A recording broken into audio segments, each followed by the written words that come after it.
بلدیہ جنوبی میں آغا طفیل درانی نے اپنے چارج سنبھالنے کے بعد ہی تجاوزات کے خلاف جہاد کا عمل شروع کر دیا اور رات گئے محکمہ انسداد و تجاوزات بلدیہ جنوبی کے افسران کے ہمراہ تجاوزات کے خاتمے کے لیے کاموں کا آغاز کر دیا ہے۔ ٹریفک کی روانی کو بہتر بنانے کے لیے ڈپٹی کمشنر و ایڈمنسٹریٹر ارشاد علی سوڈر کی کاوشوں کو کامیاب بنانے کے لیے پتھاروں کا خاتمہ کیا گیا۔ ٹھیلے پتھاروں کو جہاں وارننگ دی گئی وہاں کہا گیا کہ وہ از خود اس کو ختم کر دیں تاکہ کسی کارروائی سے محفوظ رہ سکیں۔ آغا طفیل درانی کا کہنا تھا کہ بلدیہ جنوبی کی حدود میں تجاوزات کا مکمل خاتمہ کیا جائے گا اور یہ صرف سپریم کورٹ آف پاکستان کے حکم پر فوری طور پر عمل درآمد کروایا جا رہا ہے اور اس میں کسی قسم کی سفارش یا کوتاہی محکمے کی بھی برداشت نہیں کی جائے گی۔ ان کا کہنا تھا کہ بلدیہ جنوبی میں افسران و ملازمین پہ الزام لگتا تھا کہ وہ خود ٹھیلے پتھارے لگاتے ہیں، ایسا نہیں ہے، ہم اس چیز کو نہیں ہونے دیں گے اور اگر محکمے میں کوئی کالی بھیڑے ہوئی تو اس کو بھی نکال باہر پھینکیں گے۔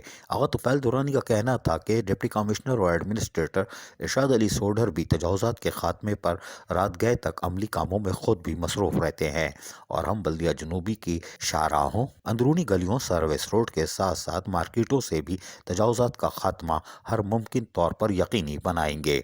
واضح رہے کہ آغا طفیل درانی اب عملی کاموں میں جٹ چکے ہیں اور یقیناً یہ بلدیہ جنوبی کو صاف کر کے ہی دم لیں گے۔ عزیز عارف، KBS بلدیاتی نیوز، کراچی۔